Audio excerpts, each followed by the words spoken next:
Hey everyone, welcome back to the Old Music Matters Net podcast. I'm your host, Brian. Today, welcome some special guests from the band, Sacrificial Betrayal. We got Brian, then we got Tom, What's up, guys? then we got Aaron. How y'all doing today?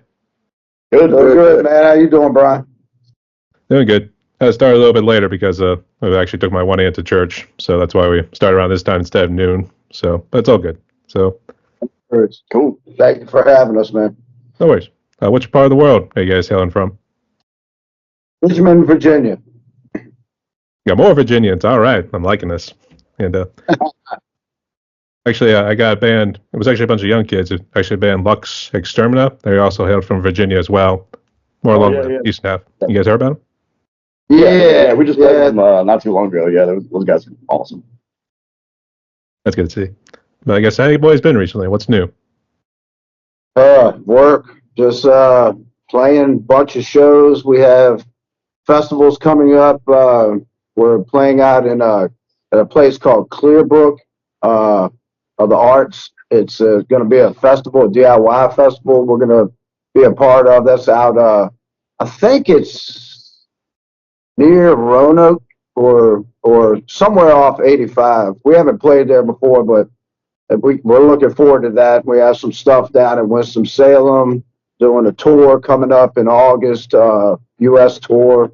Going to do 14 to 18 dates, making our way out to a festival that we're playing out in Las Vegas.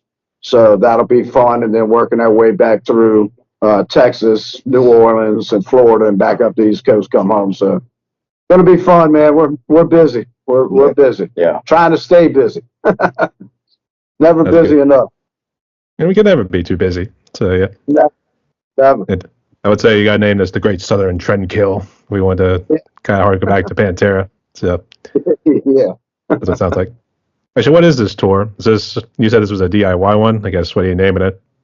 Yeah, well, we're just booking it ourselves, and with friends that we've done larger tours on last year, want us to come to their hometown, and that means Wyoming, St. Louis, Missouri, Alabama, Missouri, everywhere, just like Kansas. We're hoping. Well, we love Kansas. The people in Kansas are awesome, but it's really flat. And it's a real boring drive. Yeah. But the people are great, man. We love playing out there, but it's hard. It's a hard drive to drive. Like, we drove 24 hours on our last tour last October, our last U.S. tour, and we left Richmond. And left Richmond, drove 24, 25 straight hours, bathroom breaks, dinner. But him and I would switch driving, and we got to Kansas. I slept. And yeah, he always sleeps. He likes to sleep. And but we don't trust him driving anyway, so it works out. Yeah, but we drove straight through there, and he had to wake me up and go, "Hey, man, hit this final leg, this final couple hours." I said, "All right," flat. I mean, it was the flattest. You think a stoplight's coming up in a mile. That stoplight was probably 15 to 20 miles away, and it's just like, so, but we're going back. We love the people, so, but yeah, we can't wait for that. That's going to be a fun tour. I'm just curious about Kansas because it seems like it's only just Topeka, and then everything else is just flat. So I mean, like, is this like other cities, or is this just strictly Topeka that you're stopping at? Yeah, that's exactly where we go. Yes, absolutely. Topeka, Kansas. Right over the border. Yeah. All right, best luck on the tour this year, boys. So, but welcome to my podcast right here, guys. And the way it's going to work is, said you guys have the questions, so let's see if you had time to review. So, you guys ready? Yeah. All right. So, Brian, you can start off here first. So, I guess let's start back at the beginning when he was just a wee little lad. I guess tell us your backstory about how you became a musician. Oh, God. 36 years ago, actually. Got a drum kit senior year of high school. Didn't know how to play. Sat in a room 2 hours a day. Taught myself how to play and just started progressing. And I'm still teaching myself how to play to this day because you'll never stop learning. But played in this band, Emanon, and No Name spelled backwards. I was 17, 18. It was probably 3.5, 4 months after I picked up the drums. And they were doing like cover songs and stuff and had some good originals, but I wasn't into the covers, so I just stopped playing. And I said, I need to practice. I need to learn how to do this. And somebody called, and there was a metal band starting in 1989 in Richmond, Virginia. There was punk metal and hair metal. Well, I hated, you like hair metal. I can't stand hair metal. I'm sorry. It's just me. I think in the world, I think everyone in the world loved hair metal but me. So I'm sorry that I'm that one person. But anyway, I got away from that, just started learning stuff like Venom, just, old punk rock.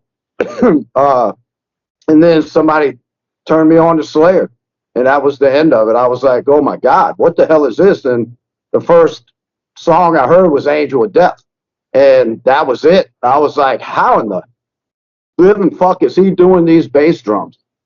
And sure enough, boom, I thought it was on one bass, so if anybody watches me play, my right foot swivels and my left foot doesn't, because that's the only way I could teach myself how to make it go fast. I didn't even know it was a technique until like 15 years ago.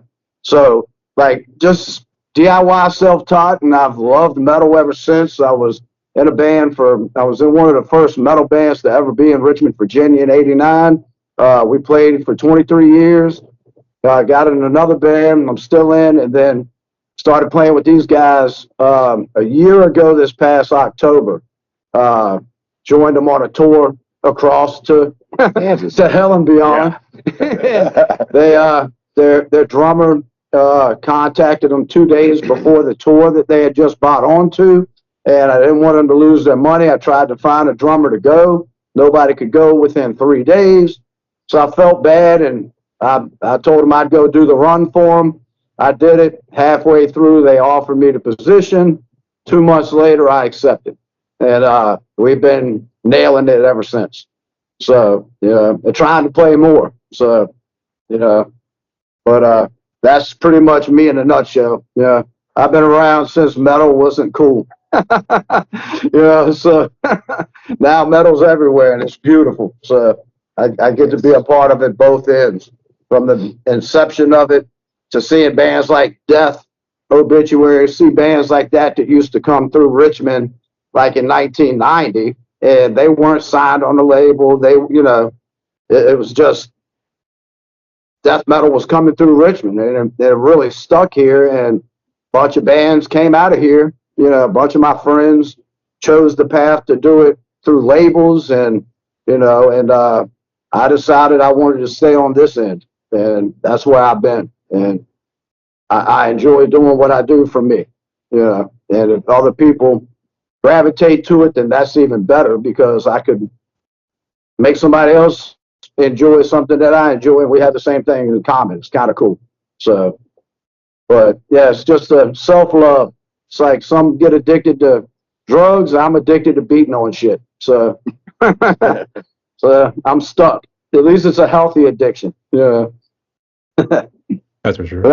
That's about me in a nutshell. So, I was going to say, the whole thing with Angel of Death. Actually, no, it was Raining Blood. That was the thing that was killing all the hippies and all that stuff. So, I would say a close second to Angel of Death. So, we'll say that. So, yeah.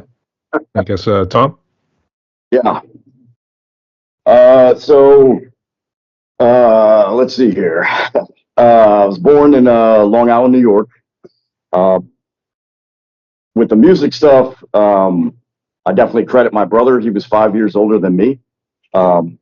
He was kind of into just about everything, death metal, thrash metal, things like that. And he would, give me these like cassette tapes, mixtapes, whatever. And I was just a very big fan of music. My brother and I would reenact like we're doing a concert, like make, instruments out of like boxes and shit like that, and like family would come over, I always had a good time doing that. I kind of dabbled a little bit playing bass, playing guitar, but it wasn't really for me. I kind of sucked. And I kind of started doing a little bit of the vocal side of things. We had like a little, some of the guys, we got together and tried, to make music. I never really was, an expert at first of doing it, but I had a lot of passion for it. You know what I'm saying? But for me, I joined. Oh, I think we just tripped the camera here. Did we fall? We fold out. Some of it. Okay. That better? We fell. Okay. So that hurt. I joined the I joined the Marine Corps when I was age 17. And then I served in the Marine Corps for 22 years. Yeah, thanks. So so I kind of really was in and out of music throughout the years, you know what I mean? Like getting ready to go on a deployment or going to the field or something like that.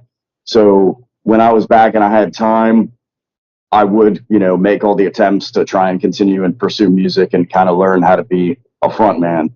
So I was kind of in and out of stuff like that. Roughly the end of my 22 years, I met Aaron right here. And this is kind of where the birth of Sacrificial Betrayal was, in North Carolina when we were both there, and so on and so forth. Are you completely self-taught when it comes to? Yeah. We squeeze his nuts for the highs. Like, yeah, just all self-taught. Never any training or anything like that. I just get up and do it. Improvise. Okay.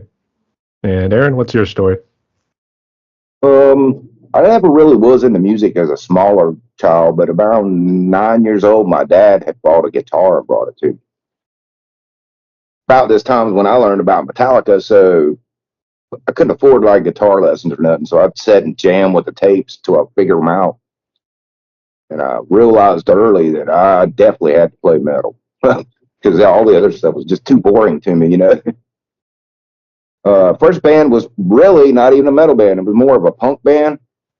We did like some Danzig covers and punk style AC/DC and stuff like that. But then, I don't know, I guess I was around 16 or so. I moved to North Carolina and started playing in a band called Bar Slut there. We toured and played for about 8 years. Then that split up, and I got in another band, played for a little while. That split up, and then I met this guy, and we've been doing this ever since. All right. And who's the other member of your group? You guys are a 4-piece band, right? right now, we're hiring bass players to do the runs and the tours with us, and we have a friend that's stepping in to do the bass with local shows because we do a lot of shows, and it's really hard for a band to get, the 4 members together that have the same schedules, the same mindset, the same want and drive that each other have, and personalities and stuff, so it's like you want to get that perfect niche if you're going to be on the road with each other. You want to enjoy each other. You want to be able to go into Buc-ee's and we got this little game. I'm sure you just saw it, but when you go on tour, you always need to have your eyes on a swivel because you're in a town that you might not have never been in. So the thing that we do to keep, make sure that we're paying attention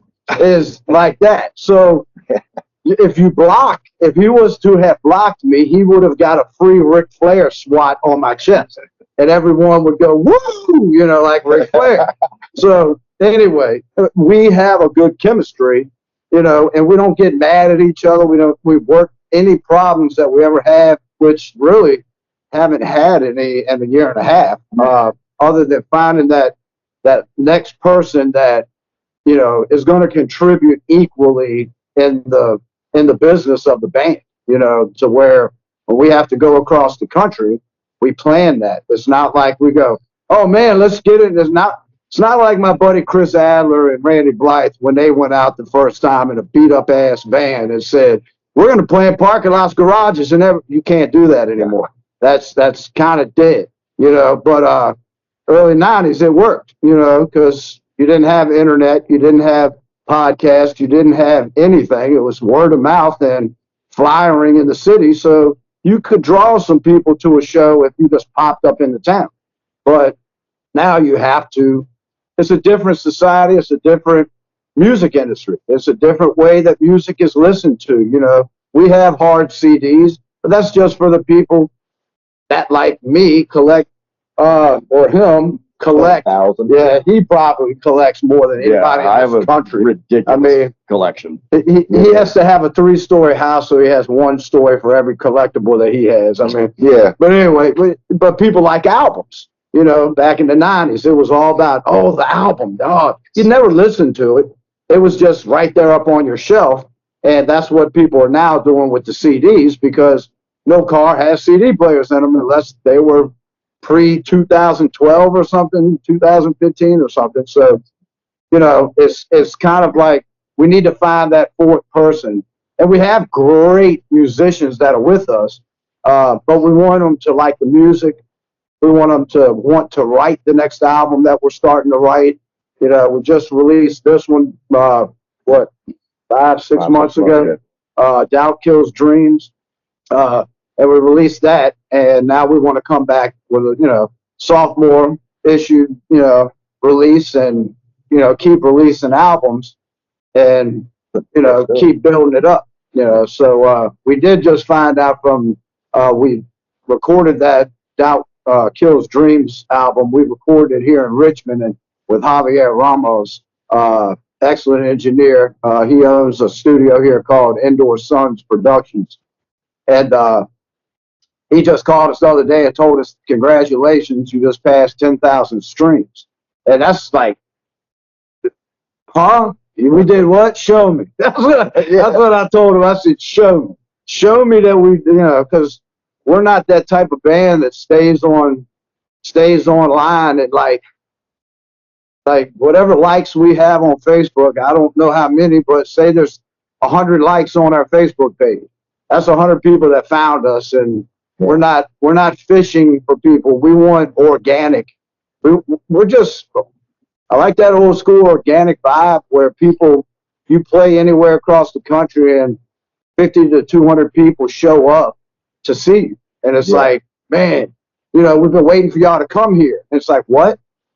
Us? Like, you know, we're very humbled by it. And just to be able to be a part of something like that's super cool, you know, and to take it from a grassroots band and not have all this, you know, I understand how to go and buy your lights and get your streams up, and oh, you got 23,000 streams last month in your local band.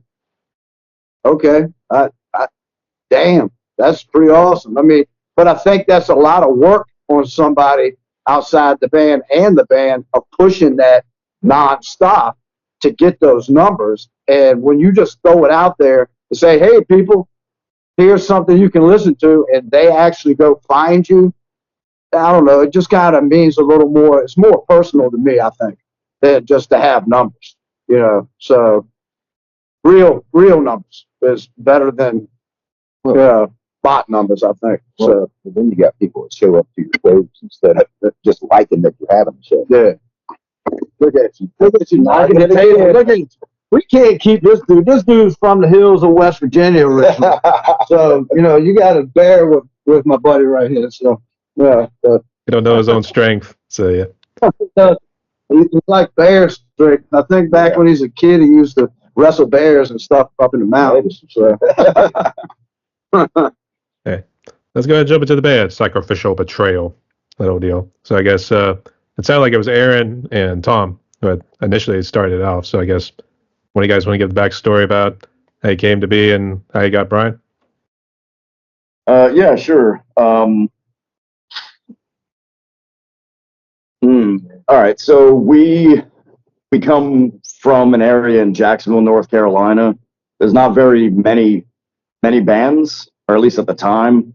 So everybody kind of really was very familiar with everybody. And like I said, I was in the military or whatever. So Sacrificial Betrayal was a thing that I had began, and there were some, you know, fellow Marines that was in the band and things like that. So we had maintained a presence for just a little while whenever I could. And basically it kind of just transitioned, you know, like there was some different people coming in, and then it was like there was a time when it kind of wanted to be thrash metal. It wanted to be black metal. Yeah. Then but like the true identity of the band never really began until Aaron and I had met, simply based off of just trying to search for, you know, the right members to do something, you know what I mean, to have a band to continue. So I think it was one of your buddies that reached out to me. He was looking for a vocalist, so I hit him up, and that's through him I met Aaron, and we ended up kind of, you know, hitting it off really quickly, and then we just started playing some shows, and basically like no time, and he had already had prepared music, so we ended up using that, and I just kind of digested that, and we created this identity of what you hear today. As far as the musical approach and things like that. So that's pretty much it.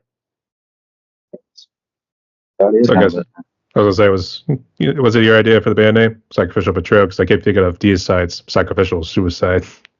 Yes. Nice. Yes. No, right. I came up with the name, and that's how it began. Right. And I guess, did Brian find you guys out, or did you find him and he was just like drummer for hire? What we were doing was, I think Aaron we were trying to book shows and break away from the North Carolina area and venture out and see what we could do with what we created and see the reactions. So he booked a show here at this venue right here with Brian, and we all kind of hit it off. And then, like Brian was saying, we had a different individual in the band.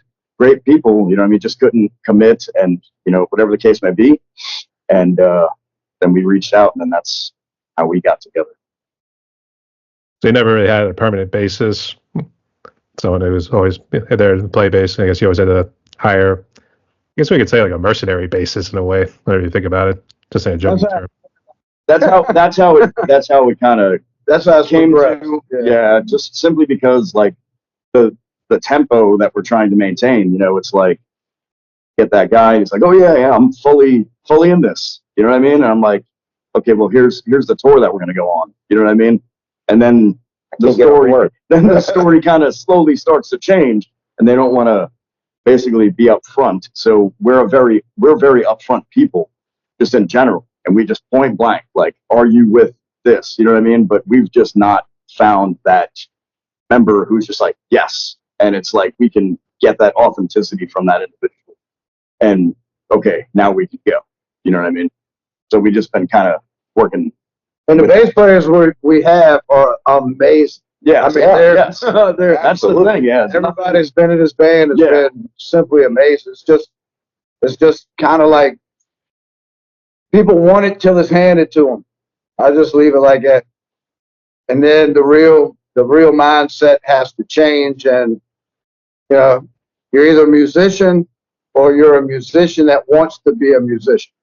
I don't know if you understand what I mean by that. I mean, it's nothing bad. It's just I've watched over the years so many incredible people and musicians over the years push to get there, gets there, and won't take the leap to walk away from what they built in their personal lives. Yeah. And some of us have built our personal lives around us playing music. So it's just, I guess, your personal preferences, what you're looking to get out of what you're doing, you know.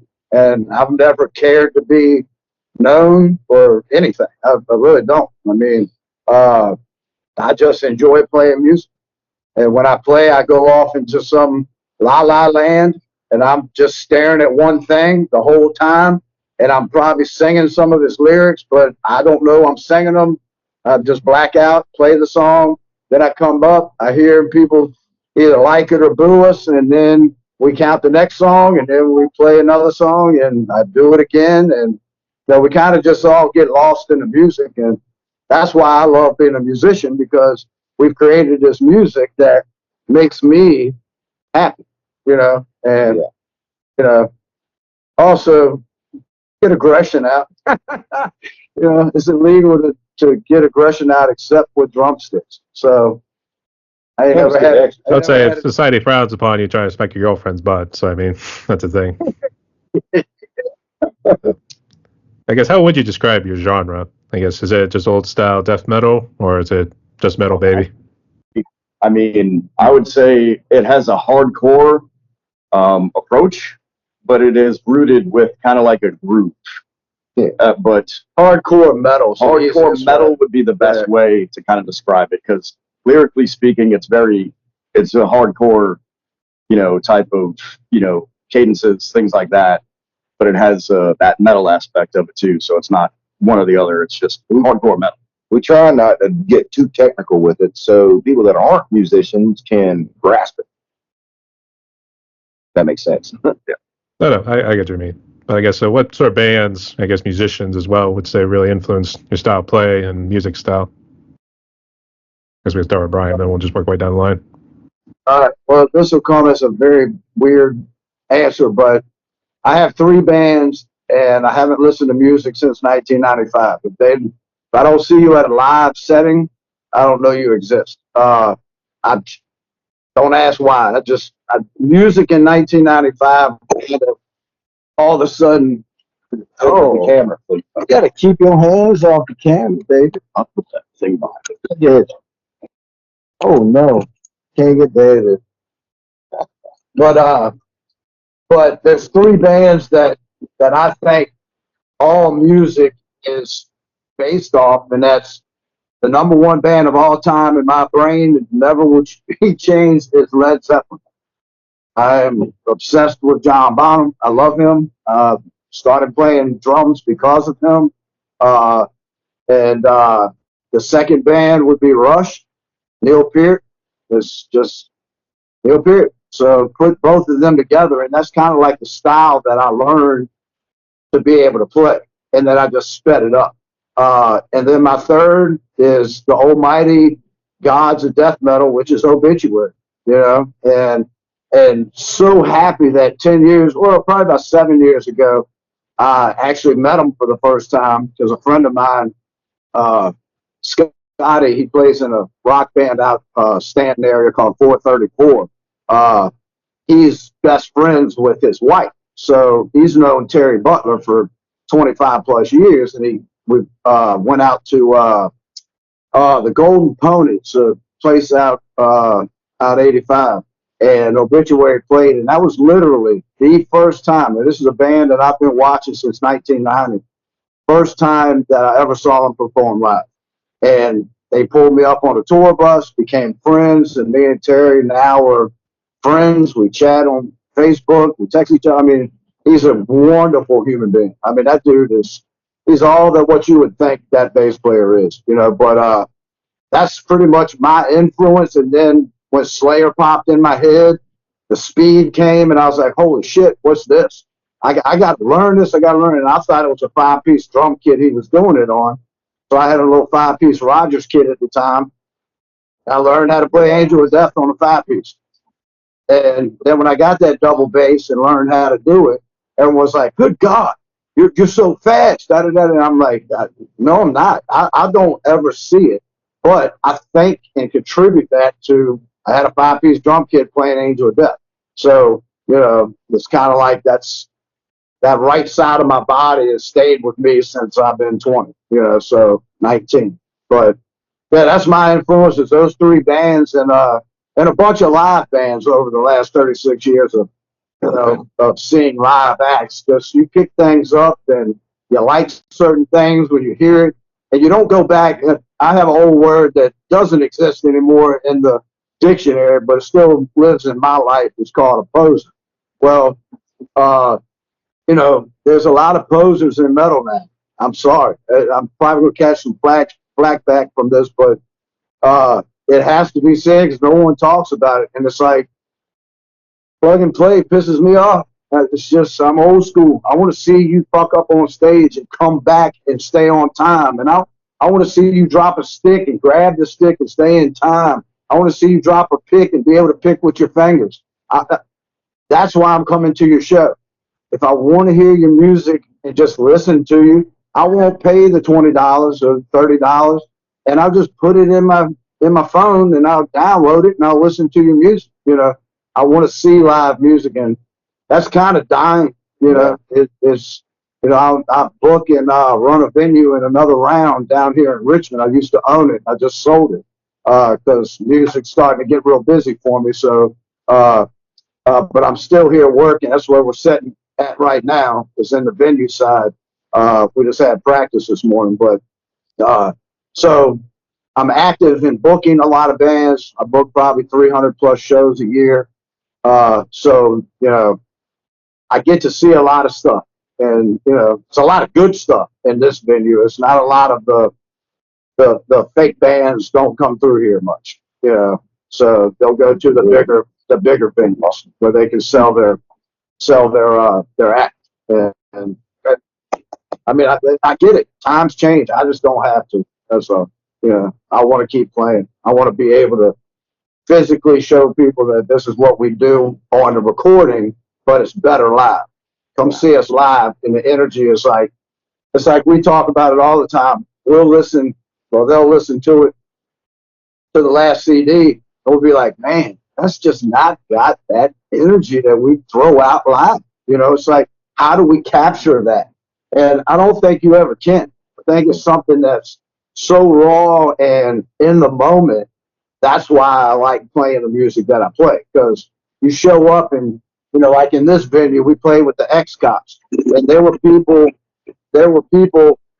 4 to 5 people deep in the pit, and they were two-stepping. And then all of a sudden, our next song, they're beating the hell out of each other.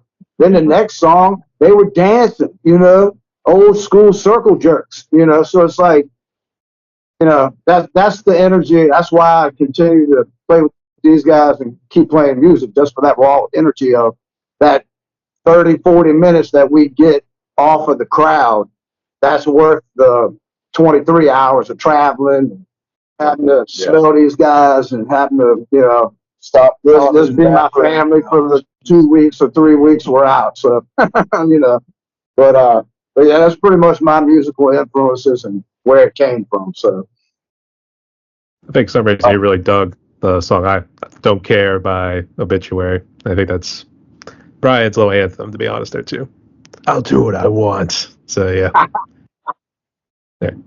And, yeah, so for me, growing up on Long Island, New York, Vision of Disorder was probably my first band that I was kind of like, I need to be a part of this. You know what I mean? This is everything that I've been looking for. So that was like my the one band that really touched, that metal chord within me or whatever that was already there. But Crown of Thorns, Warzone, 25 to Life, Agnostic Front, Madball, Sworn Enemy, bands like that. When I was, a little young dude, I didn't know all those bands just yet. So I think the first one was probably like Cinderella and Twisted Sister and Iron Maiden, and then it kind of progressed. And then Napalm Death is definitely one of my favorite bands. So that's kind of my influences. And he did try out for Poison back in 2000. I did not. He wants action tonight. He wants action. Lord of mercy. well, say you came from New York, so I mean, like, you knew the heart of the heavy metal scene there too, and even the ones in and around Buffalo too. So I mean, like, you had a bunch of bands come out of New York, so I could see the big influences there. Yeah, and I was into, Overkill, Exodus, just all that stuff. You know what I mean? I was going to say Immolation, Suffocation, Incantation, those sorts of bands too. So Steve Shock is a badass drummer. Immolation. Steve Shock, hey, bud. we just got to play with Suffocation not too far from here, maybe like 5 miles down the road from here. That was a kick-ass show. the boys still have it. So go ahead, Aaron. All right, Aaron. I guess who really influenced you in terms of your guitar playing? I was really into Gary Rossington from Leonard Skinner when I was younger. So his picking style, I don't know, it's just something about it I love. Then I got into Metallica pre the Blackout. And then bands like he said, Exodus and Overkill. Yeah, I didn't like that. I did not like that. I had just come out of surgery, broken nose, and I broke that tape. I was waiting for that because they said, "Oh, it's gonna be heavier than Justice for All. Go give me that tape. Go give me." I played it. I grabbed it at the thing, went like this, started pulling it. took my pain medicine and went to sleep. Oh, it pissed me off. I'm sorry. But then I found Sepultura and Pantera, and it was over from there. Like Propane, Sworn Enemy, those bands like that, they really just kind of molded the music that I write. That's pretty cool. And just real quick, Tom, thank you so much for your service there, bud. So it really does mean a lot. So, and I think we can also combine challenges. I know it was one of the questions I had on my little script here, but let's start with COVID first, because I imagine that was kind of a bit of a struggle for you guys. So I guess we'll start with Brian, and we'll just work our way down the line. So I guess, Brian, how bad was COVID for you personally, family-wise, and I guess anything else music-wise? Well, hopefully I don't get cancel culture for this, but it's still around. I mean, it's going to be around forever. There's people around here right now that have COVID now. You know, I don't know. I don't know. It didn't affect me. I went to work every day. Still played music at shows. Now we would limit the shows to 75 people. Just you got to be cautious. You got to be smart. You know, if you're not feeling good today, go home. Don't come out. Don't go to a show. Don't even go to work. I don't feel good. I'm staying at home. So we went through it, had no breakouts, had no problems. It was hard to book tours, so we only played regionally because we were a lot of clubs were not having shows, so there was nowhere to play. So you kind of found a couple clubs that would be open, and you just have minimal amount of people at your shows. And that a lot of people got upset with me as a drummer doing that, and I just looked at it as like I don't let things. I guess my anarchy ass has been anarchy since 1979. I kind of just don't get it. I've never wavered. I've gotten smarter, and I learned a lot, especially about this business, about how to play, what you're doing, from personal aspect and a business aspect. But I just have never got rid of that little kid, man, that was like, fuck you. What do you mean, man? I'll listen to your laws. I'm not going to go kill people. I'm not going to break your shit, but that A with a circle meant something, and it was like, it is really, I see a lot of old school punks like me that got into metal or got out of music or whatever and became like total opposite of the other spectrum of what we believed coming up. And they look at it as, oh, well, that was just because, I guess that was the cool thing to do. And I guess I've never been that cool thing to do guy. I do what's probably not, I guess people like me or hate me. I guess is how it's easy to, see, I won't paying attention. If I was on tour, I could have got robbed. See, so, all right, that was a good one. But, yeah, just, I think staying true to who I am and doing what I enjoy to do. And if I'm not hurting nobody, I should be able to do it. And that's kind of how that COVID thing, my brain, it wasn't, oh, the government's saying you need to do this, you need to do this. Well, they're a lot fucking smarter, I guess, than I am. I'm not a doctor. I have to kind of put my blind faith into somebody that's probably blind faith in themselves of trying to figure shit out. And it's all we have to go off. So I have to kind of go off that. But at the same time, my brain tells me common sense wins over anything. Like if someone's sniffling and wiping their nose and shit, don't hang out with them. I mean, you probably won't get sick. And I get sick maybe once every 4 years, maybe 5 years. And it's been that way my whole life. Just because I guess I don't go around drinking after people. I don't smoke after people. Oh, yeah. I don't smoke cigarettes anyway. But, so COVID was hard on a lot of my friends' bands that are, national, international, recording humongous bands. they couldn't tour. And that's how they made a living. So when you get the bands that are, middle of the line like we are, we're still having to fund everything through our pockets, and through shows. And what I mean by pockets is we've got the band to where we book the shows that will, all right, if we're going to tour in August, well, then we need to make X amount of dollars at certain shows, put it in the bank to cover the cost going on tour. That's out of our pocket. And that's how this band operates. And so hopefully no more COVID. Hopefully it doesn't. Hopefully the next time we break out like it's happening right now, no one around Richmond is freaking out. You don't see a bunch of people running around covering their heads with fish tanks and astronaut helmets and hazmat suits. They're actually going to the grocery store, picking up stuff, looking at it. They're washing their hands, and that's how you stay safe. And it's common sense, but it really didn't affect me to answer in a long ass answer for you. It really did not affect me, other than the amount of people we were allowing in the shows, and we did book less shows, so you couldn't tour. Touring was done. Like, you weren't going to tour. You would have lost your ass if you went out on tour. So, because people kind of, even after COVID, I noticed running this venue, I've noticed the decline in the shows, just because people are still freaked out, and I get it, when something's pumped in your head 24/7, every day you wake up, you're hearing about 100 people died today at this hospital of COVID. 1,000 people died here.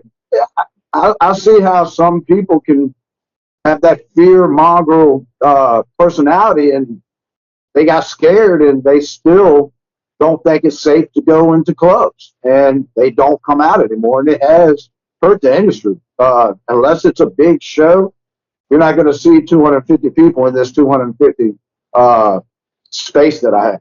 You're going to, normal show, you're probably going to get 75 to 150 to come out to a local show here, which is still great. I mean, it's a good turnout, but pre-COVID, there'd be 250 or more in this room every Friday and Saturday, no matter what was going on. So it's kind of, people are more cautious, I think, is looking from a musician and a booking agent, people have been more cautious, that I've seen. But how did it affect you, right? Well, that was like a year before we started doing stuff. Then I mean, we it weren't helped us in the band. Yeah, it kind of helped us. But we had like a bunch of shows, and then so we had a bunch of shows, and then they got canceled during the opposite. But it helped us because we got to play more shows afterwards. Yeah, we were writing and carrying on.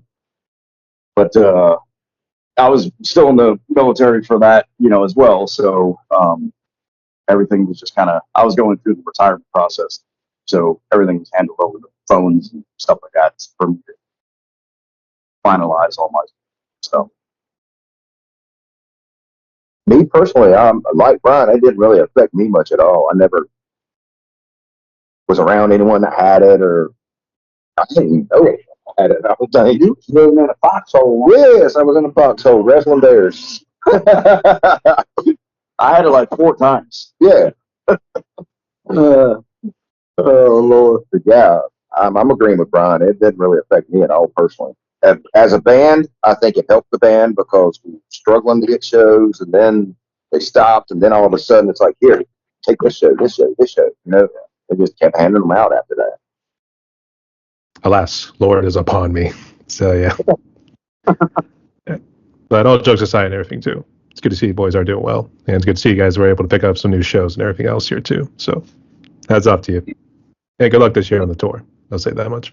So I guess talk about this venue, because Brian kind of shed some light on the music scene in and around Richmond too. So I guess talk about this venue here. Is this what you own, Brian?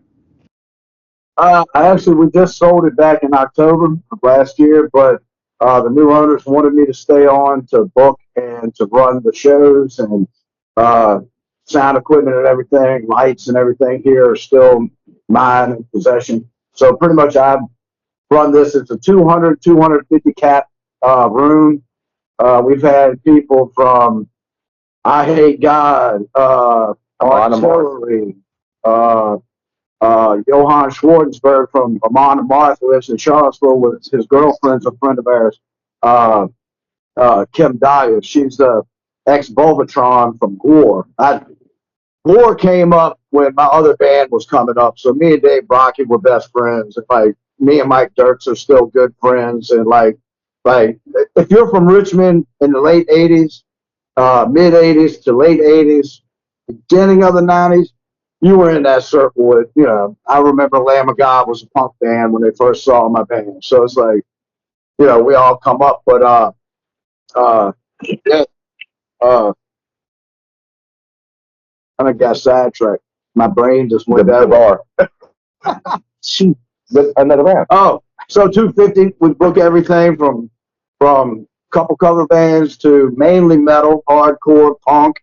Do a lot of punk shows. You know, it's Comedy tonight. great place. 32 track Behringer board, 32 by 24 stage with an 8 foot by 8 foot drum riser, professional lights, fog. I mean, it's a great venue. It has a parking lot. Everyone can park in the parking lot. And then it has another room in the other room that has 4 pool tables and another bar. So if you're taking a break from being in here, you can go over there, get you a drink, get you something to eat, and then the band still be playing and you come over, you know. And so it's kind of cool because they'll play the jukebox over there. They can't hear what's going on in here. These people can't hear the jukebox. So it's like 2 separate worlds, but they can come together.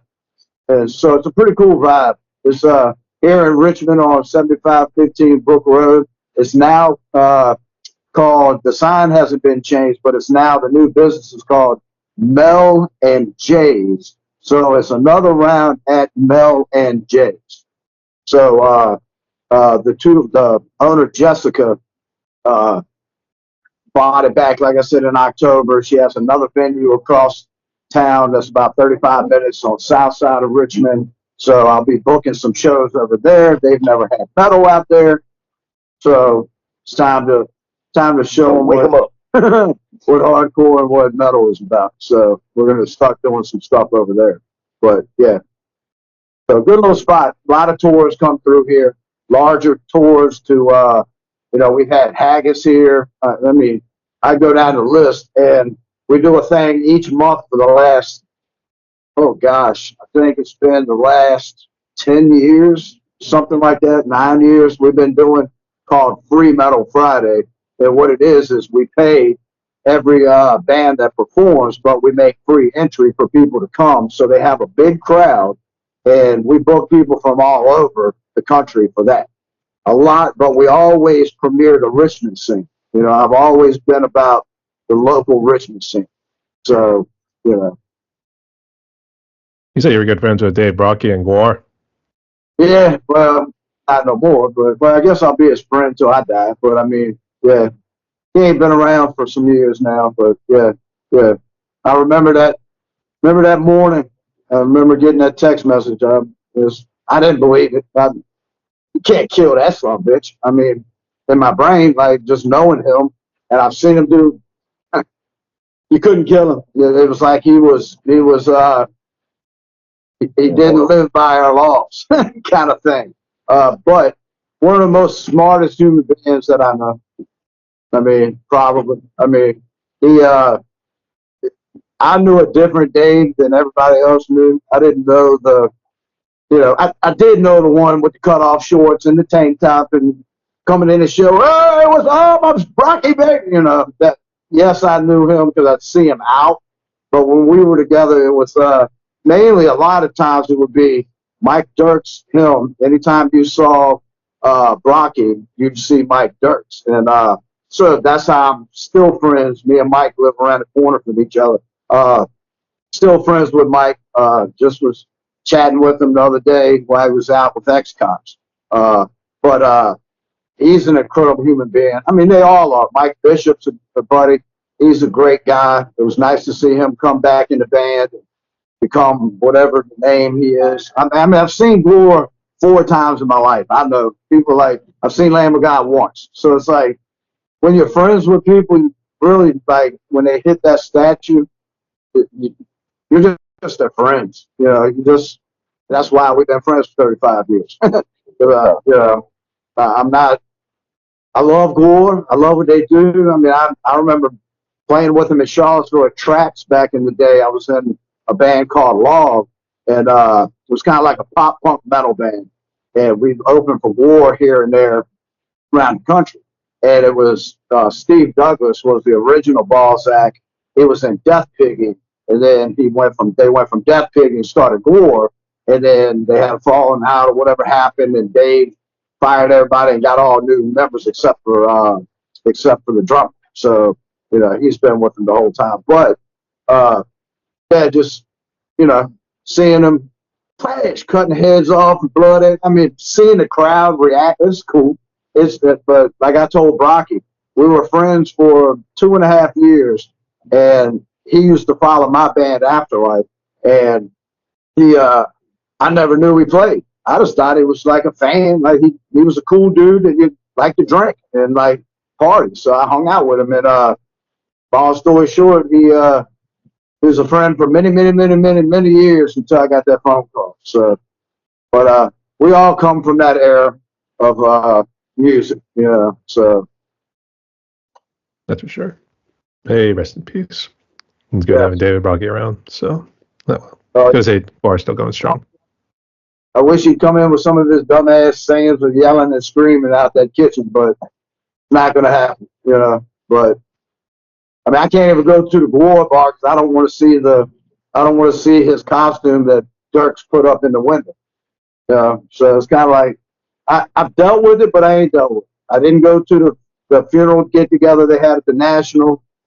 I got dressed, started driving, turned right back around and went home because I just didn't want to go, you know. And he's gone, and I know it, but I'm kind of pissed at him, not upset. If you can understand, like I'm mad that he did what he did, you know, when he was doing so good of not doing what he was used to doing. So yeah, but I love him. I mean, he was a great guy. But That's for sure. they all are. All them guys are great, man. Brad, They're the interesting drummer, characters. you know, they're probably some of the smartest human beings. If you ever talk to them away from the band, like see them in the grocery store and talk to them about something, like Mike Bishop used to be a professor and do classes and speak at UVA all the time. I mean, like they're freaking geniuses. Like they've all graduated college. They're not idiots at no point. You know, they're probably the smartest people I've ever met. So, and it's funny that what they do, you would think they're just balls to the wall, piece of shit, drug addicts. Like, rah. It's a show. You know, they know what they're doing. You know, and I'm super proud of them that they're getting the big tours they're getting now and everything because they struggled. Like, you know, that band struggled. Everyone thinks they were just throwing money right and left and partying. No, they got a lot of expense for their show. So they didn't kind of Brocky just not the best business, man. I'll just leave it like that. So now I'm glad to see the band doing what they're doing, you know. So happy for them. That's for sure. All right. So moving on here to the next one, I guess. Aaron, what sort of gear do you have? Yeah, in terms of guitar wise and then amp wise. Check their guitars exclusively. I mainly like the Hellraisers. As far as amps, I use Mesa Boogie Badlander 100 and EVH 5150 and EVH 5150 cabinets. So it's all Schecter, Mesa Boogie, and Eddie Van Halen stuff. AMG pickup. Yeah, AMG pickups. I've done an endorsement through Dirtbag Clothing with them. So yeah, it's Okay. I guess, Tom, what sort of mic do you use? I guess, is there a specific one the studio uses? Yeah, I have I got a, yeah. I have a Sennheiser wireless. I don't remember the coding or the numbers or whatever, but it's just, I just got a wireless or SM58, or whatever they got. Mine's not able to be hooked up or whatever. So whatever. I'm not really, doesn't matter to me. But I do like to have the wireless so I can run around. Yeah, we'd love to get in the pit. Yeah, they're all Love wireless. one mic. Yeah. Yeah, they're wireless, so they run all through the whole place wherever we're playing. They'll be running around, starting pits and running around the whole venue while I'm up on stage. So that's why I've started performing live with them at the front of the stage, because ain't nobody else up there with me, so I might as well be up front, right? Yeah. So, yeah. At least you can see the pit, right? Yeah, I can see it now. Yeah. Hey, Brian, what you got? I used to play a 1982 Grand Star Power Tom kit. It's a vintage kit. After touring with them and the other band I played with so much, I got tired of breaking that thing down, putting it up, 224 basses. It's a humongous kit. So we just switched over last year to a DW kit. I'm endorsed by Trinity Cymbals. So I play Trinity Cymbals and I use DW at 5000 double bass pedal. And I've done gone on the double bass kit down to a single bass kit. It's kind of like a jazz kit, and I like it. It's kind of, everything's compact, so it's fun to play. Quick setup. Yeah. That's good to hear. And because we went to the next one, I guess. So Tom, are you the main songwriter, or do you guys kind of review and maybe add or subtract any lyrics? So I'm the main lyric writer. Aaron is the main, Guitar riffs. Yeah, guitar riffs, and then obviously, we kind of transitioned these songs, slightly when the three of us came together to enhance them. You know what I mean? So, but yeah, as far as the lyrics, I write all. Yeah, so what do you like to delve into? I know you say you're kind of straightforward, so I guess is this like a Rage Against the Machine, fuck you, I won't do what you tell me sort of deal? What do you mean, lyrically? Lyrics, yeah. So a lot of the lyrics are, the name of the album is Doubt Kills Dreams. It's basically a message. A lot of the lyrical content comes from internal struggle, loss. There's one song that I wrote about me and my brother growing up, kind of struggling and what we needed to do to kind of overcome those obstacles. I have two young boys, Jace and Jax, 8 and age 6. So I have two songs that I wrote specifically as me trying to give them fatherly advice on how to carry themselves throughout life, how to overcome the things that are going to be ahead of them. So lyrically speaking, that kind of really sums it up very quickly, but a lot of it is not so much the most negative thing that you're going to hear. You're going to hear, something that's going to kind of make you think of just a little bit. If I can, if somebody is struggling with something, maybe something, and I've been, written before, hey, I listened to the song, man, and I just want to say thank you. You know what I mean? And I appreciate that. But generally, the music is written in a positive direction, and it's kind of a message. You know what I mean?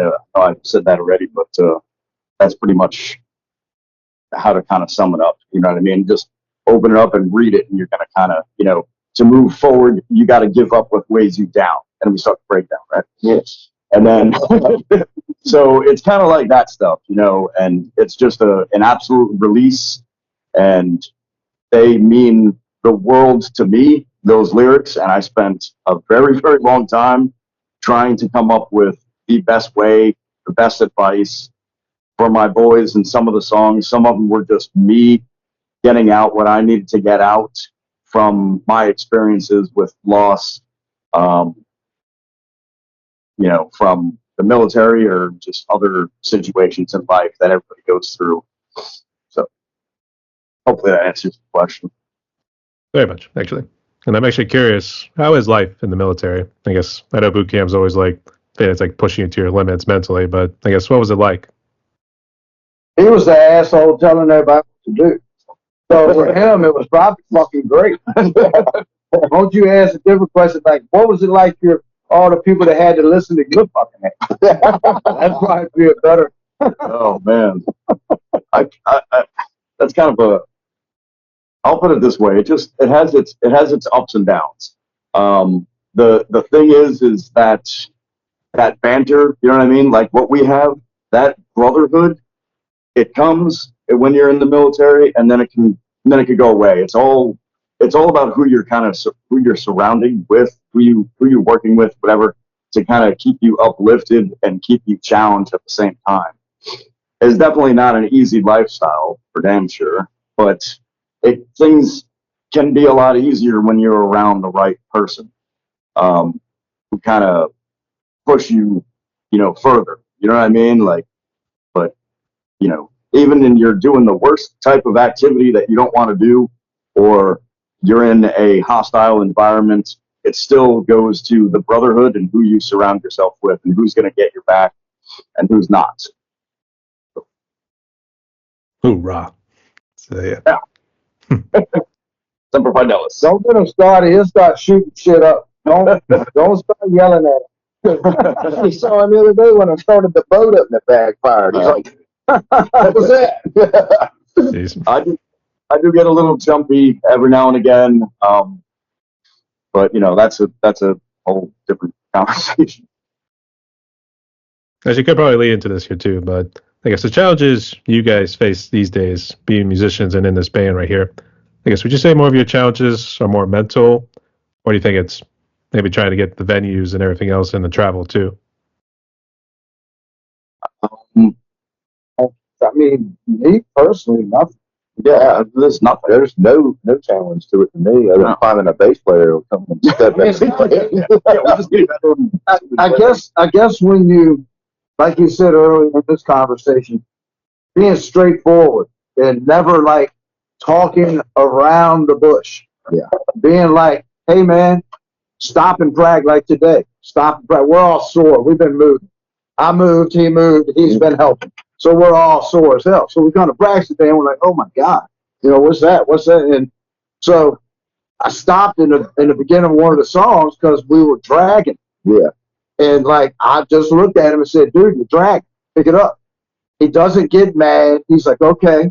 Like, we're just we know where we're going before we get there, if that makes any sense. So, and the three of us know immediately. Like, we have bass players that have been trying out. He'll get a phone call, or I'll get a phone call. Whoever is setting that audition up, the other two will be notified within 10 minutes. And like, either by text or by phone call of, hey man, I got a guy coming out Sunday. You good practice, right? Yeah, be there. So everything we do is asked first and then set in stone, and we all immediately put it in our calendars, and we do everything the same so we don't have any challenges. So I guess the challenge is with this band is very few. Like, we don't have breakdowns on the road. We've only got two drivers. Yeah. So it's everything we do from A to Z, we never forget B and jump to C, because B could affect M. Yeah. So we go A to Z, bam. All right, there it is, done. So really, this band hasn't seen many challenges. I'm sure they're coming, but hopefully it stays like it is and it keeps sailing, in an open, nice glass water boat, and just nice and smooth like it has the last year and a half. Just greet them with positivity if they do come along. Yeah. Yeah, keep the positive vibes up. So that's always a good thing there too. So First, get what you asked for. you get what you asked for. So yeah. I show almost like Kiss. Like, you wanted the best, you got the best. That's very cool. There you go. There. Telling you what you want, what you get, all in one sentence. Either that or do the gladiator. Are you not entertained? So, You're right. all right. But I think this probably could be another challenge, but I think it's more addressed to Brian because it delves into social media and AI these days. But Tom and Aaron, you could throw in any little tidbits if you want. But what do you guys make of social media and AI these days? That's the world. Exclamation mark. I mean, look at us. We're sitting here talking to you on Skype, and we're getting our name out. Thank you, Brian. We do appreciate you doing this too. But here we are, right? I mean, you either play the game, you know, it's like Triple H said, it's time to play the game. You know what he said? That's it. Triple H, retired bastard. Yeah, I think it's good and bad because it's allowed posers to infiltrate metal. I mean, that's been my hardest thing to deal with as a booking agent, as a musician, as a lover of music, is to come from to see coming from the 80s to where you were fed what you got. And that was it.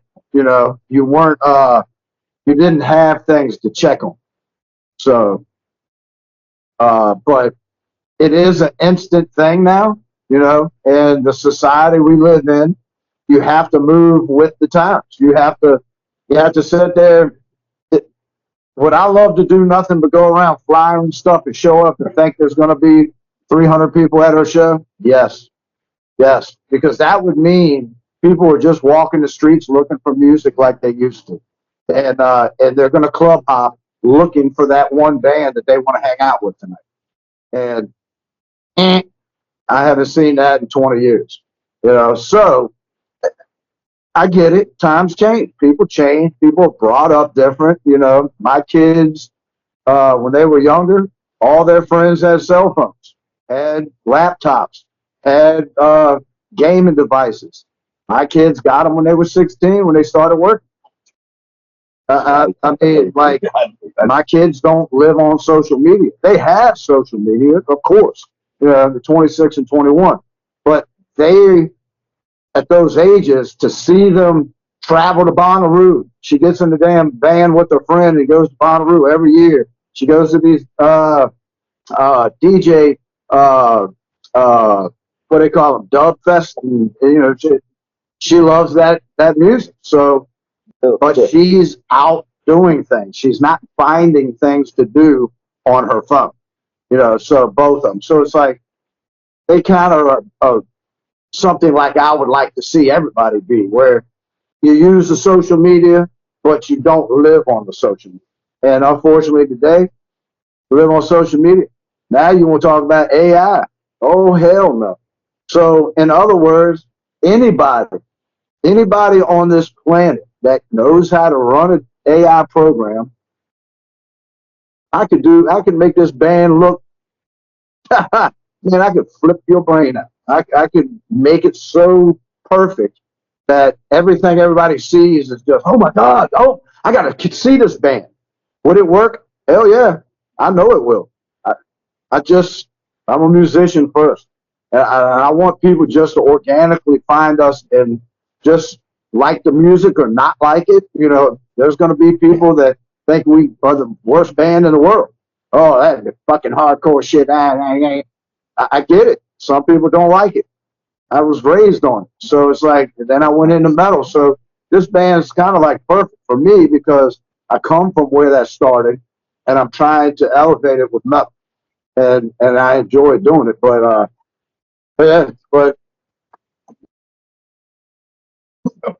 you thought I was coming after him. I just got it. Did you get it? Yeah. I'm sorry. We're like a bunch of damn kids, man. Yeah. We don't know how to act. The child never left in a manner of speaking, so you can see why. Yeah. But you know, it's the brother we love, so yeah. Yeah. And I guess for the last bit right here, then we could jump to the fun questions afterwards. I guess, what sort of advice, I guess, from your experiences of being musicians as well as being in this band, what advice would you give to other musicians in your neck of the woods and even on social media? To go forward, you got to give up a ways down. Don't stop believing. I can tell you, turn your ass around at that music store and run your ass away. Quick, run quick, run quick, go. You ain't moving fast enough. You about to buy that damn drum kit. Go, son, go. No, I'm just playing. For me, like I said in the beginning of this, is I play music for me. And I know a lot of people ain't gonna believe this or whatever, but I don't need to be the most well-known drummer in the world. I don't need to be even known. I played backwards for 24 years. I faced the damn wall. You didn't even ever see my face. So I'm not that. I don't need the attaboy from nobody but the people in my band that I didn't fuck up the set, you know. And so, you know, as long as they're happy with what I'm doing, I'm happy. So I'm happy, you know. But I'm happy. Do it for yourself. That's my thing. That's it. Yeah. If you're playing music to become popular, if you're playing music to become rich, let me tell you, you ain't gonna be neither nor. Yeah. No. You do not do this for the love of yourself and what you get out of playing that instrument. Put the instrument back. Don't step in our work. It's expensive and it will take everything else in your life away from you. And let musicians be musicians and instead of plug and play. Amen. Hallelujah. Amen. And hallelujah. One time. One time. Just one time. Look, pay attention. Pay attention. People watching this. But All right. Like what y'all saying there. So, all right. Thank you guys so much for sharing that too. So, plus we get a nice little brotherly love every now and again. We pick on the lead singer. So, right. I get it more than that. You can take it. I think he's been in worse situations. So, That's the way we look at it too. Yeah. If it wasn't to be in the Marines, it was definitely the wife afterwards. So, yeah. But boys, we made some questions here. Pretty good. So here, let's jump to some fun ones. Ready? Yep. Okay. I'll take your silence as a yes. But I'm actually curious.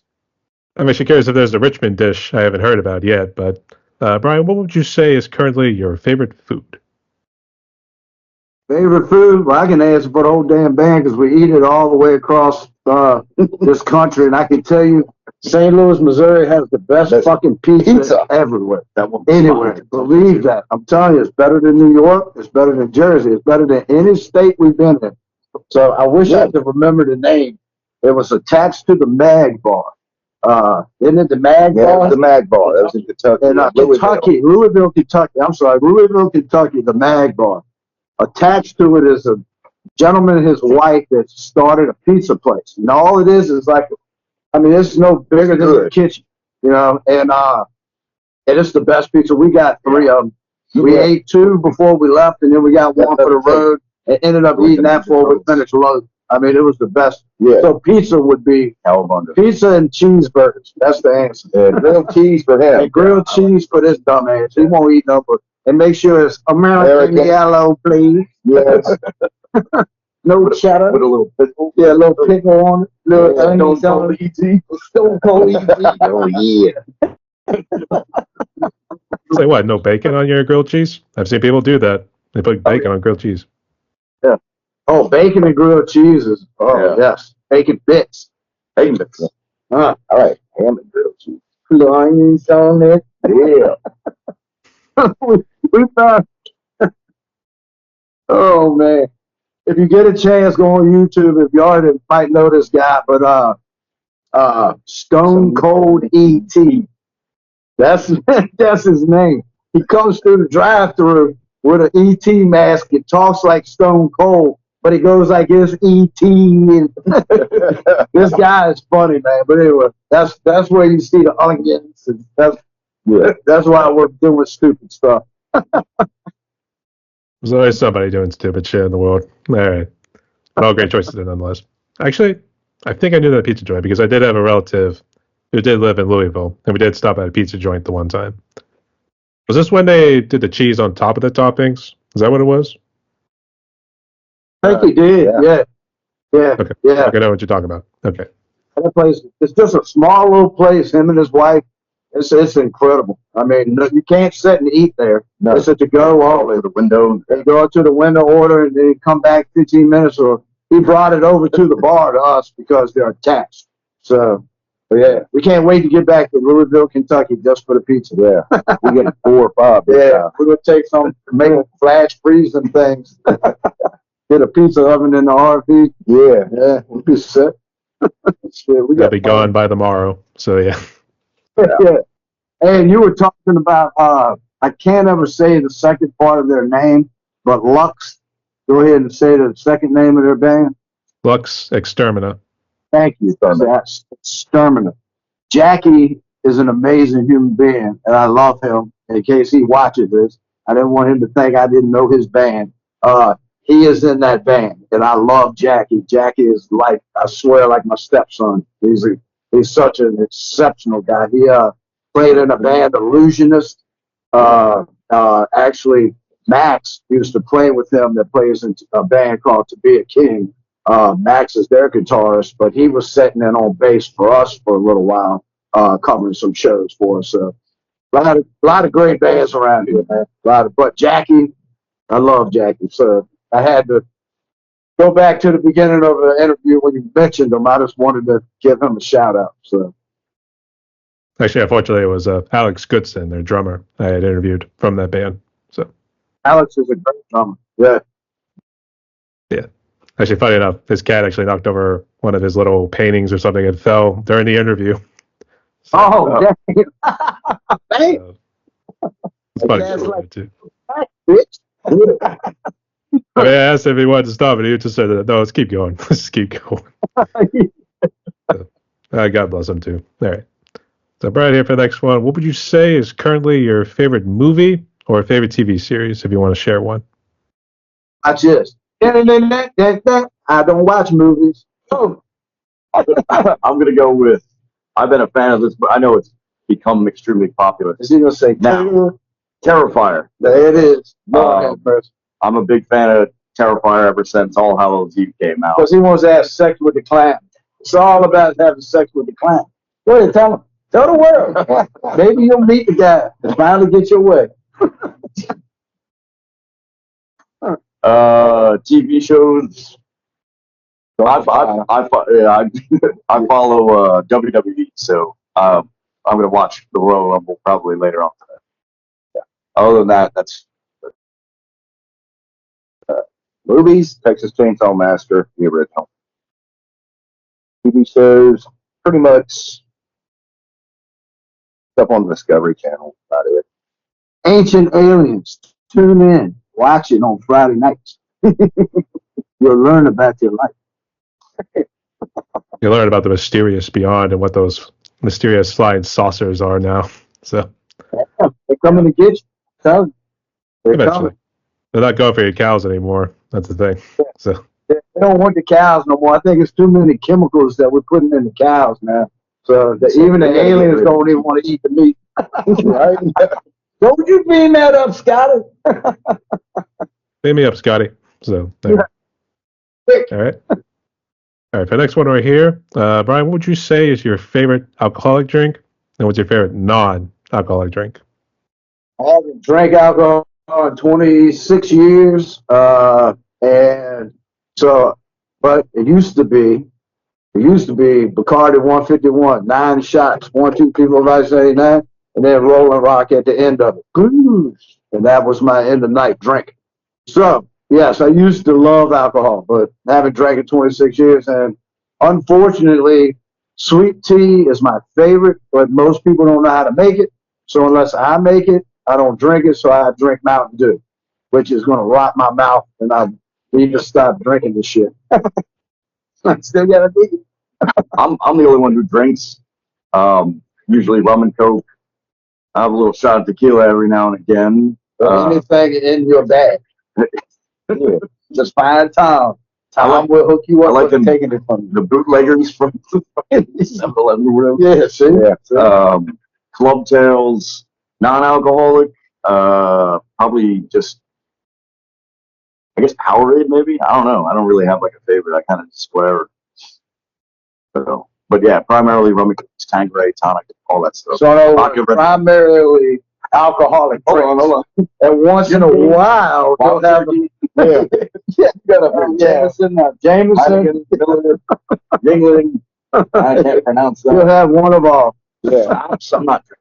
But he's not that bad. We give him a bunch of shit. He has a couple drinks to show. He doesn't get all hammered. Yeah, no, I don't. Because he has to deal with people that ain't getting hammered. So if we ain't getting hammered, We're letting him get it. he'll be getting all hammered by himself and be bored and won't have nobody to have fun with. Plus, I'm all the way in the back of the van, and with drinking, it's pissing. So I gotta be. I've pissed on your sheet a couple times. Clean him. That's it. Now we need to put it out. We're looking for basis and thing. Yeah, but don't piss on the seats. Yeah, piss on the seat. I think that. Just be glad you didn't piss on your suitcase or anything like that. So He could have been on his suitcase, man. Yeah. that would have been the end of it right there. So, and Eric? So, like Brian, I don't drink alcohol. It's probably been a good 10 years since I really drank. When I did, I like straight Jack, no chaser. Or they had this drink called a liquid cocaine, which was Aftershock, Jägermeister, and Goldschlager. I used to like those pretty good. And now I'm like Brian. I love sweet tea and Coca-Cola. And Brian, Tom here, he's making his rum and cokes Pepsi. Yes. The hell is that? And I got Pepsi socks. They're changing the world, baby. Yeah, Changing the world. Flip it up. It's gonna be damn rum and Pepsi. It's gonna be rum and RC Cola. Rum and Pepsi. Yeah, it even sounds bad. But that's what because you program. That's Yeah, what rum and coke. you program. That's what it is. Program. I mean, should we call that Captain Peppy or something? Yeah, Captain Pepper. Hey, look at the Captain Pepper. Bottom shelf only. Yeah, that'd be good. Only bottom shelf, please. A Captain Pepper. I like that. I guess what would you then call it if it was Dr. Pepper? Robin Dr. Pepper. I guess what would it be, like Dr. Captain? Like, right. Captain Pecker. Yeah. Can I get a pepper, please? You gotta go off back. Yeah, you guys, you're at the wrong place. You're at the wrong place. Oh, look at you. Go ahead, mush. You can't take this here, baby. No. Shaking things up. All good. All right. And then for the last of the fun questions right here, that's what might put you on the spot, but let's see what you guys got. What would you say is currently your favorite song? If you want to list one from the mainstream world, then one from the independent community, feel free to share. Oh, bitch, because back to Brian, don't listen to music. So this, let me think.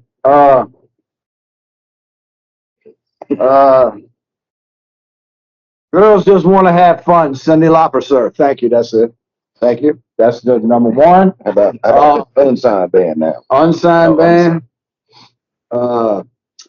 In Death We Unite by Sacrificial Betrayal. It's a band from Richmond, Virginia. Yeah. I like that song. You got What you got? You the music buff. Yeah, you're the one that's got 20,000 CDs. Yeah. Which I just carried, by the way. Yeah. If I could turn back time, I share it. Yes. Do you put your love like that? Yeah, if I can turn. I'm really into the local scene and regional scene. Like, I book a lot of them, but at the same time, they're really good, man. It's like going out to Smiley's out 85. Them and the Foundry both in Waynesboro. I was born in Waynesboro, so like, I haven't been there for many, many, many years, but I still have family there, and it's really cool to actually see somewhere like that get metal. And they had a show last night. They had like 250 people show at a local show. It's just that's great, So I like local bands. I only wear. I don't buy any. I don't buy anybody but like got an auditory. Just Dysmorphia. It's a local band. Like, we pretty much don't wear big name stuff. I've just always, my whole wardrobe of shirts is local bands or regional bands that I've toured with. As soon as you get on a label or you get signed and you're big, I don't wear your stuff no more. So I'm always trying to promote the local and regional guys that need the help. So we got 2% on our battery. Yeah. So I'll get it up. Yeah. favorite song for me, I'm gonna go with Brian's lead, and I'm gonna have to say probably "Coffin Confessor" by Sacrificial Betrayal. Big bands, Powerful War, Pantera, hands down my favorite Pantera song ever. That's when the posers got. That's when the posers got a hold of metal. After Dan Bogle display of power, the world turned to posers. Did I say that out loud? No. I won't say Scratch that. Edit that right there. I didn't hear anything. All right. Did we get Tom's or? No. Well, he said "Turn Back Time" by Cher. Yeah. Was his favorite big one. That's it. Yeah. That's your local region. I mean, I would say. Damn, you say that, I'm gonna drop it. Drop that. I think probably "Violence Captivates" from our situation here, Sacrificial Betrayal. It's kind of like it's definitely my go-to one. It's the cadence wise is just I like that one. I like it. All right, sounds good. So I think we're almost out of battery life right here. So I guess was there any questions you guys wanted to ask me real quick? No, man. We just really appreciate you, brother. Really do, man. Yeah, we Yeah, absolutely. You taking your time out to help other people means a lot, man. I try. So, okay. But since we're almost down to battery life, I just got one more question left, and here's how it goes. So, given what COVID has done, obviously it seems you guys were pretty blessed. You weren't impacted terribly, like what happens with some people. But for those musicians and people who have been impacted by COVID or dealing with anything else in their lives, what's their message of hope could you give to those musicians and people so they can move forward with their lives? Very simple. It's called this little thing called law of attraction. The law of attraction states that anything that you give out to the universe, that it shall listen to you and it shall give you what you ask for. You stump your toe in the morning and you get pissed off, the rest of your day is going to go to shit. If you laugh at yourself walking into a damn wall or something and go, ha, ha, ha, and laugh till the pain goes away, your day straightens up. Whatever you put out, the universe will give it to you. 100%. So if you want to be a musician, eat, live, breathe being a musician, and you will become a musician. If you want to be a lawyer, boom, you want to, whatever, bodybuilder. If you want to do it again, give me one more time like that. believe in yourself. Bodybuilder, see? Just believe in yourself. And if you believe in what you're doing and you do it for yourself and you're doing it for the right reasons, everything falls in place. If you're pushing something to happen, the universe will fight you back and will keep you from what you're trying to do because you're not doing it for the right reason. So always be real. Don't be fake. That would be my biggest thing to teach people in this earth is stop trying to impress that person and look in the mirror and impress that person. There you go. Yeah. Yes. I was going to say, can Tom and Aaron try to top that? No. If you asked, I was going to say 100% agreement. There's really not any other better way to actually put something like that. You know what I mean? And when I had first met Brian, he kind of turned me on to a lot of that, type of mentality, and what you put out is what you're going to get. And I've been following this since we've been, doing this here, and I see it. And he even stops me and says, "Didn't I say that?" Same thing. Yeah. It's crazy. And it really is a great way to kind of continue pushing forward in life.